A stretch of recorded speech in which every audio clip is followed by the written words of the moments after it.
The quaint fishing village located in the southern region of Fujian is serene and peaceful, yet it harbors an undisclosed secret. The ancient bluestone well situated to the west of the village resembles a mysterious seal, concealing a chilling history.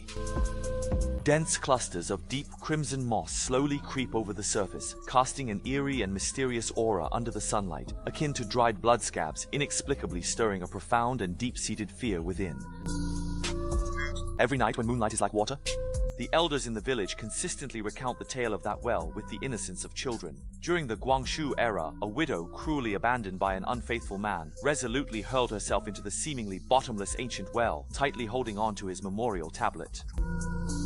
Since then, every time the tides rise and fall, the faint cries of a baby can be heard from the bottom of the well. It is as if the widow's unyielding resentment echoes endlessly through the river of time. Ah Hai is a daring and audacious young man. In his perspective, these are merely nonsensical stories employed by the older generation to frighten children. That particular night, he was beset by misfortune at the gambling table and ended up losing everything. He carried a wine jug, his steps unsteady and filled with deep-seated resentment and anger. Fueled by the potent effect of the alcohol, he staggered towards the western part of the village, the pale moonlight pouring down as if paving a path of death leading to unknown fears. Upon arriving at the vicinity of the ancient well, he could faintly perceive a silvery luminescence shimmering at the very bottom. Upon closer inspection, it turned out to be an exquisite engraved silver bracelet, emitting an enchanting and alluring glow in the darkness. This should settle the debt.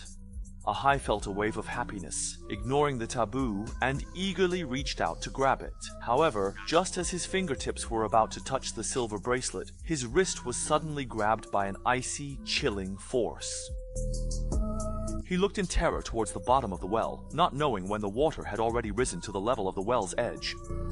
A swollen, bluish-tinted woman's face gradually surfaced from the depths of the water, with 2 corroded coins lodged within her eye sockets, her vacant, lifeless gaze unwaveringly fixed upon her. A chill shot up from my feet to my head. On the second morning, as the first rays of sunlight gently fell upon the fishing village, Ahai's body lay abruptly across the entrance of the ancestral hall. His lifeless body was tangled with damp seaweed, his abdomen swollen like a woman 10 months pregnant, yet his mouth showed a strangely rational expression, and his ears seemed twisted into a grimace by some unseen force.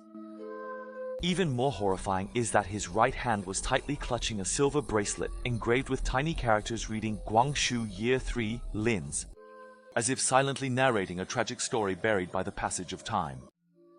Chief. His complexion turned as pale as a sheet of paper almost immediately, and his entire body began to tremble uncontrollably. He quickly called out for the shaman, desperately hoping she could resolve this unexpected calamity.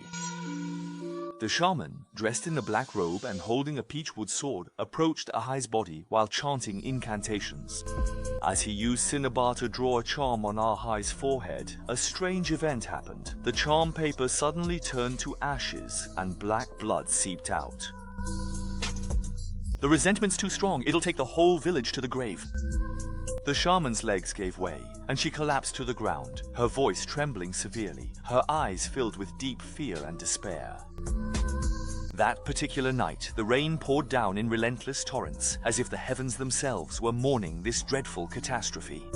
The widow's memorial tablet suddenly fell from the altar in the ancestral hall, breaking in two, as if the old grievances could no longer be contained.